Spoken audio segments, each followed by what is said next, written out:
chapter is called Aggravation.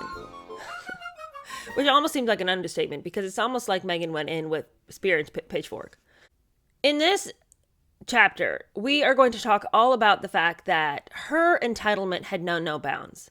Like, I know that I keep saying she's just going in and steamrolling, but we know that to be true. But here we get actual anecdotes of her completely disregarding everybody's feelings and emotions. Totally unable to read the room.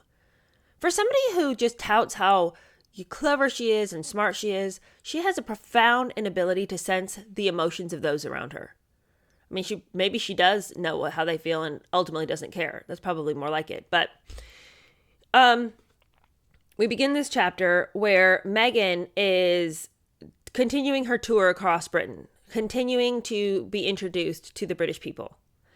And it had been arranged for her to go to Cardiff and Birmingham and Belfast. And after seeing an exhibition about the peace initiative at Lisburn, her spokesperson said that she had praised the people of Belfast for their warmth. All right, well, that's all well and good that she was able to be like, you guys are really nice. But what are they going to do? Spit in her eye? Throw acid at her? I mean, of course they're going to be jolly and a good time. So it isn't like she really said anything that was all that meaningful to the place. And indeed, as she was going around and on her tour, it was extremely clear to those around her as they were discussing the island's history with her that she could totally care less. I mean, she seemed bored. She seemed like, when is this going to be over? She just was like, okay, all right, good, the whole time. And people thought it was weird because they're like, your best friend, like one of your best and dearest friends is John Fitzpatrick. You don't care about where John Fitzpatrick came from? I mean, isn't he one of your dearest and oldest friends? But she just didn't care. By the time she reached Edinburgh, she was distinctly unroyal. Instead of keeping her distance, she autographed a book, agreed to selfies, and, with Harry's encouragement, allowed the public to hug her. Some complained that she was playing to the cameras, giving distinctly unroyal high fives, wearing inappropriate clothes, and walking in front of Harry. See, I just don't know why it's so hard for her to get that hierarchy matters in this scenario. Why can't she just capitulate to that standard? Why is it so hard for her? At the very beginning of the book, when this book opened, in the preface, it talked about this very scenario where she was being welcomed by the mobs and the masses, and they loved her and they thought she was great, and she was just being her, California self. And I, at the time, said, maybe she just didn't know. What? By this point, she knew. Okay? And that statement showed my ignorance for how long she'd been with Harry and how long the royal family had been trying to help her. There's zero chance that she didn't know if this was okay. Again, let us recall the 14 people that are out here helping her. Okay, so Jan Moore, who is always ready for a sharp word, said that Meghan was in gluttonous actress mode and she was acting herself in some future episode of the TV's Crown. How insightful. Where is all this going? Jan Moore asked. Too many layers of custard compassion is all going to make us a little bit sick. And at the same time, Nanaki Pretty decided to come back out, and she decided to sell yet one more photo album and have a couple of more choice words. Nanaki Pretty's sale of more memories to the newspaper coincided with Moyer's criticism. Meghan had given her opinion of Nanaki Pretty. Meghan said that she was being maliciously depicted by her discarded friend as a conniving social climber who had her sights on snagging a prince ever since she was in high school. Well, that is what Pretty is saying, because that is the truth. Pretty's assessment was about to be shared by another of Meghan's friends. Oh, y'all, it's juicy. Listen. Can you believe that here we are with Gina Nelthorpe Cowan again? Okay, so listen to this. You guys, I could not even. Juicy details. Okay. The highlight of Meghan's trip to Edinburgh was a visit to Social Bites, a center to help the homeless managed by Josh Littlejohn.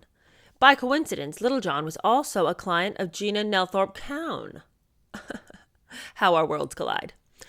At Little John's suggestion, she was included in the 20 people awaiting Harry and Meghan in the center. Before they arrived, the 20 were divided into 2 groups, one to meet each of the couple. I used to work with Meghan, Gina told a palace official. I'd like to meet her again. No problem, he replied. And he directed her to Meghan's group. But 15 minutes later, as the crowd outside roared their welcome to the arriving couple, the palace official pulled Gina aside. Sorry, you're in the wrong group. We made a mistake. You need to move over to Harry's group. Please move. Oh, no. The couple entered and split up. I used to work with Meghan, Nelthorpe Cowan told Harry directly. Did she make me go to your group? Harry didn't reply. Moments later, Meghan looked away from Nelthorpe Cowan. In disbelief, she walked towards Meghan. With obvious embarrassment, a palace official body blocked her. I realized I was of no value to her anymore, lamented Nelthorpe Cowan. I realized she only surrounds herself with people who can elevate her. Meghan has a way of closing the door on the past. Meghan had ignored a cardinal rule that you don't offend anyone as a royal, especially when you're out on a royal duty. Like, this is not the time for you to have your little petty beef with somebody. And by the way, what had Nelthorpe Cowan ever done? That's the thing that is so weird to me. Why would she do this? And other than to say, I'm better than you. Look who I am. I get to tell you that I won't see you, that you get to stand in that group over there. This is not the behavior of a normal, kind person. Like, Meghan wants us to all the day long believe that she's this wonderful, kind person. What are you talking about? This makes zero sense. Nobody just has, like, somebody body blocked from contact with you, and you worked with this person, and you guys were like real good friends, like besties, like going out on trips together, traveling together. Meghan couldn't wait to hustle over and talk to Gina Nelthorpe Cowan every time she was in town. Gina busted her ass for Meghan and was Meghan's friend. I mean, it's like, how could you, like, you can hug every stranger on the street who it doesn't matter. Then you have somebody who's actually one of your friends and you refuse to see her and you refuse to engage with her and you cause a scene. What would the harm have been of you just, giving Gina a hug? It's like everything Meghan does is such a play act. She's just constantly acting. It's disgusting. It's like, I look at this and I just think, oh my gosh, like, there's nothing worse than people who are not genuine. Like, it's so gross being around people who just, are not real. Like, you can never relax around those people. You can never, like, actually have a real friendship with those people because you know that they are never, the wall is never down. They're always projecting, pretending, acting. I can't believe she would do this. This doesn't make sense. She's so mean. In Kensington Palace, Meghan's staff reluctantly admitted a problem. Meghan, they realized, did not understand one critical reality. She was the center of attention. She was listened to with respect and even admiration, but only because she was marrying Harry. There was literally no other reason why anyone would care about Meghan. What did Meghan think in her head? Like, how did this compute for her? Like, when she was by herself thinking about her life, how did she explain to herself that I used to be no one and now I'm somebody? Other than the entrance of Harry. And no matter what anybody tried to tell her, no matter what insight people tried to give her, she just could not accept the fact that she was nobody. Insensitive to their message, delivered in the politest terms. I just wonder whether you might consider. She spoke with certainty, implying, they assumed, that she had little to learn. So here they are, always trying to guide her, trying to help her. They tried to help her out of a situation with Gina. They tried to educate her on how to be. She could care less. Let's consider. Perhaps we could. What do you think about? No, Meghan doesn't care. Meghan doesn't have anything to learn. She's the smartest one among us. But continuing on with the confusion, let's pan over to Harry himself. All we've been talking about is Meghan this entire book because we've already talked about Harry. But, Harry does not need to get a pass here. His ignorance has no excuse.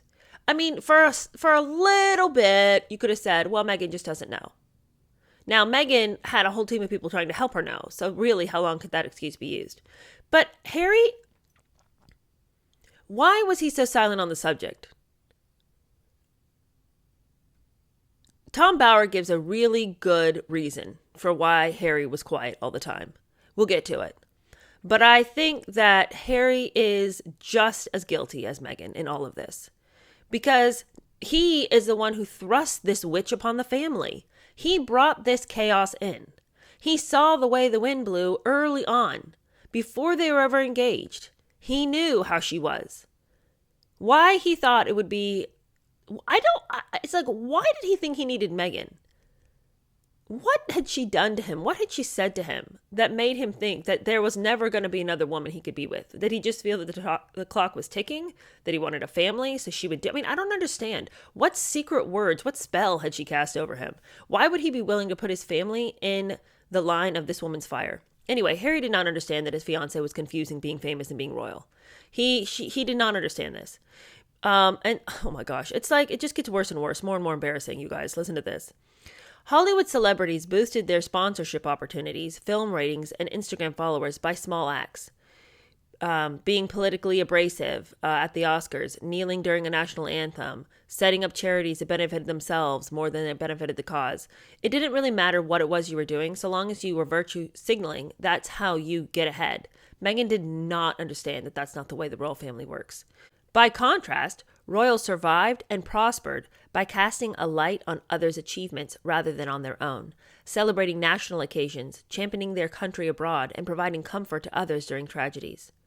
The royal world is expected to be one of altruism, history, tradition, and low-key patronage for no personal gain. Hence the despair which arose after reports of vulgar antics from Prince Charles and Andrew. So it's just... Meghan has no idea the difference that is expected of her in her behavior and in her demeanor. She thinks that the way to progress the royal family into modernization is to make them as vulgar as any Hollywood celebrity, to make them flashy, to make them mouthpieces for divisive political agendas.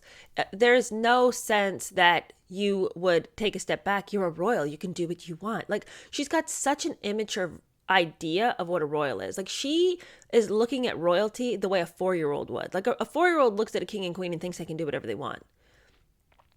That's not the way an adult understands and perceives royalty.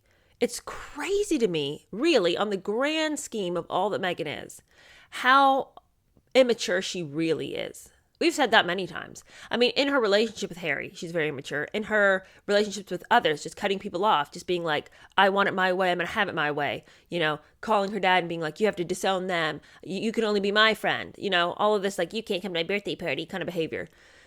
All of this is so childish. And this is like another extension of that childishness. Like, no curiosity about what it really is to be a royal, no ability to change her initial perception of something. It is the way it is because I think so, you know? Well, get in the real world, Meghan. Regardless, she's unwilling to understand there's a difference. And because she's unwilling, she just continues to press on in ways that are shocking, particularly with her budget. We've talked about this slightly. The money that she spent on herself, for somebody who is so concerned about humanity and how it can do the greater good, how about buy a couple of items that aren't tens of thousands of dollars? You know, like, what about that? And maybe you could send some of that money to one of these greater good causes. Despite the long conversations with her staff, Meghan did not want to grasp that the palace's operations were low budget and ultra cautious. Royals were present to open events, smile, and encourage. They were not there to promote themselves. This isn't how you become the greatest influencer of all time. Royals are not influencers. They're not. Now, you might be influenced by their generosity and kindness, but that is not their goal. They're there to encourage. They're there to equip. They're there to be like the face of the nation. They're not there to promote themselves in any capacity. Meghan couldn't understand this. And it's weird because she chose to model herself after Princess Diana in every capacity that she could. She wanted Harry to believe so much that she was just like Princess Diana. But what about this fact? Princess Diana never created her own big budget charities or even employed a full-time press secretary. Somehow she missed this fact. Somehow she missed this, reining in, restraint, pulling back of the budget. She didn't care about taking that cue from Princess Diana. The Queen was admired because she kept her opinions to herself. And Meghan felt that in order to hit the ground running, she needed to run her mouth as much as she possibly could. She did not look to see why did everyone love the Queen so much. It was, well, I'm glad they like the Queen, but they probably like her better if she talked more. So I'll do that. I'll make sure that I am the blaring mouthpiece for the royal family, and everyone's going to love me so much because I have such awesome modern ideas.